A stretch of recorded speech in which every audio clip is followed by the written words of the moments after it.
వందే మాత్రం. నేను మీ journalist Navata. Welcome to our voice. నిజంగా అయ్యప్ప మాలలు వేసుకున్న కొందరిని నేను ఒక సూటి ప్రశ్న అడుగుతున్నా. 41 రోజుల అయ్యప్ప మాల దీక్ష మీద మీకు ఎంత విలువ ఉంది? దీక్షా సమయంలో పాటించాల్సిన నియమ నిబంధనలు ఏంటి? ఒక గుడిలో గురుస్వామి కూడా కిందనే కూర్చొని స్వామివారికి పూజ చేస్తారు.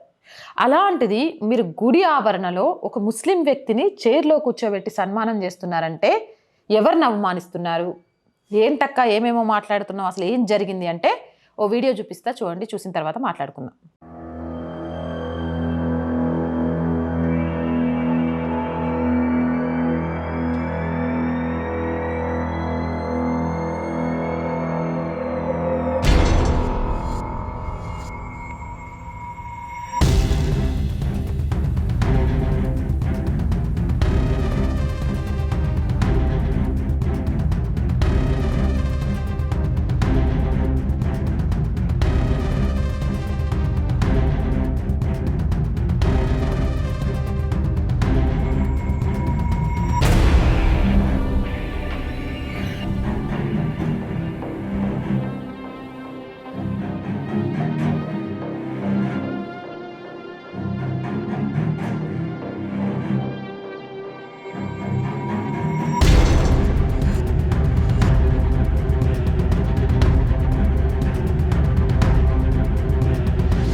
చూశారు కదా, అయ్యప్ప మాల వేసుకున్న వాళ్ళు 41 రోజులు నిష్టగా మడితో చేసిన ఆహారాన్ని భుజిస్తూ అయ్యప్పను తప్ప ఇంకొక నామస్మరణ లేకుండా దీక్షను చేస్తూ ఉంటారు. అక్కడ వంట చేసింది ఒక ముస్లిం, ఒకరు కాదు, 4-5. ఏమక్క ముస్లింలు వంట చేస్తే తినకూడదా అంటే మాట్లాడుకుందాం. మడితో చేయాలి, క్యాపులు పెట్టుకొని ప్యాంట్ షర్ట్లు వేసుకొని అయ్యప్ప స్వాములకు వంటలు చెయ్యరు. అలాంటి భోజనాలను తిన్నారంటే వాళ్ళు అసలు అయ్యప్ప స్వాములేనా?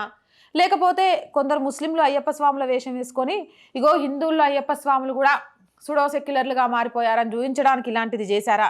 నాకు అర్థం కాలే. కానీ ఇలా క్యాపులు వేసుకొని ప్యాంటు షర్టుతో వంట చేసే అర్హత కానీ వడ్డించే అర్హత కానీ అయ్యప్ప స్వాములకు లేదు.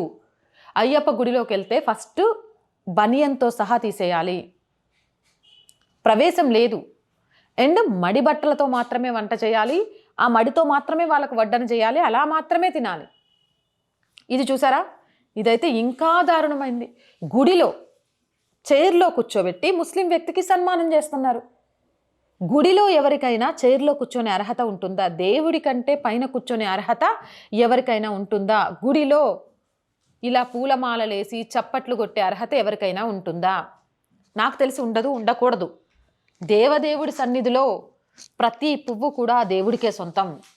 అలాంటిది ఒక పూలమాలను తీసుకొచ్చి ముస్లిమ్స్కి వేస్తూ, ఏమమ్మా నువ్వు కులమతాల వల్ల మచ్చ చిచ్చు పెట్టడానిక? మంచిగా ముస్లిమ్స్ అను హిందువులు కలిసి అయ్యప్ప భోజనాలను పెడితే నీకు వచ్చిన నొప్పి ఏంది అని అడుగుతున్నా. అన్న నాకేం నొప్పి రాలేదు. అంటే హిందువులు రంజాన్కి మీ దగ్గరకు వస్తే క్యాబ్ పెట్టేసి నమాజ్ చేపించిన తర్వాతే మీరు భోజనం పెడతారు కదా, అదే కదా రంజాన్లో మీరు పాటించేది.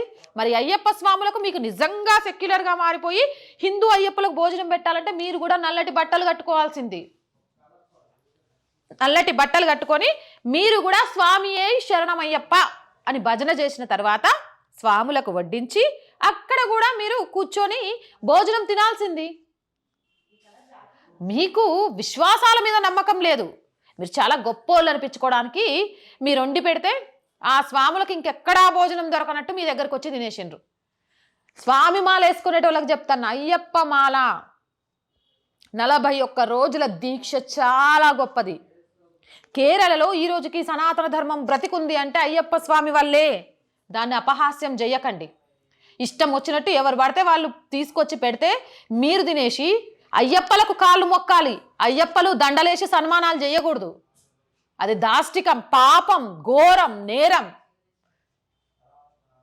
నేను అడిగిన ప్రశ్నలకు సమాధానం చెప్పండి. 1, నల్లటి బట్టలు కట్టుకోకుండా ప్యాంటు షర్టు తోటి వంట చేస్తే అయ్యప్ప స్వాములు తినొచ్చా? సరే, నల్లటి బట్టలు వదిలేద్దాం. కనీసం క్యాప్ పెట్టుకొని ముస్లిం పద్ధతులను ఆచరిస్తూ అయ్యప్పకు భోజనాలు వడ్డించొచ్చా? గుడిలో దేవుడి ముందు అయ్యప్ప స్వాములు వేరొకరికి సన్మానం చెయ్యొచ్చా? మీరు చేసింది అన్నదాన కార్యక్రమం కాదు, ఎవరు పడితే వాళ్ళు చేయొచ్చు, ఎవరు పడితే వాళ్ళు తినొచ్చు అనడానికి. అక్కడ స్వాములకు ఏమైంది? స్వామి, మీరు నియమ నిష్టలు పాటించలేకపోతే మాలలు వేసుకోకండి. సగం ఈరోజు హిందుత్వాన్ని దిగజారుస్తోంది మీలాంటి వాళ్ళే హిందూ సనాతన ధర్మానికి పెద్ద ద్రోహులు. అది ఏమాత్రం కరెక్ట్ కాదు. మీ సుడో సెక్యులరిజం చూపించాలి అనుకుంటే చెప్తున్న బరాబర్ పందెం కాసి రండి.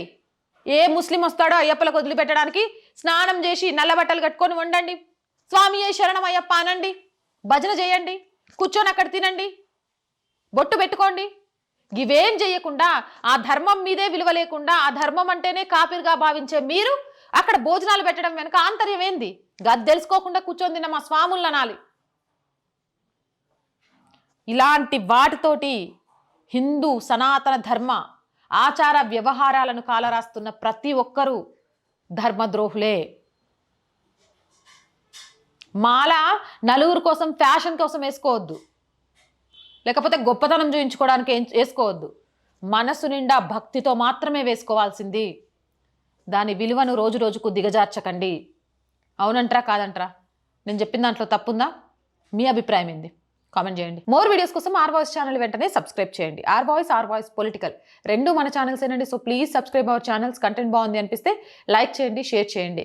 అండ్ మీరు చేసే సహాయంతోనే రోజు ఈ ఛానల్ నడుస్తోంది. ప్లీజ్ కొంతకాలం ఆర్ వాయిస్కి ఆర్థికంగా సపోర్ట్ని అందించండి.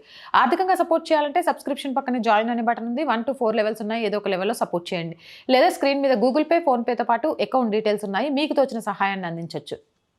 వ్యాపార ప్రకటనల కోసం 8328500576 నెంబర్ని సంప్రదించండి. జై హింద్, జై భారత్.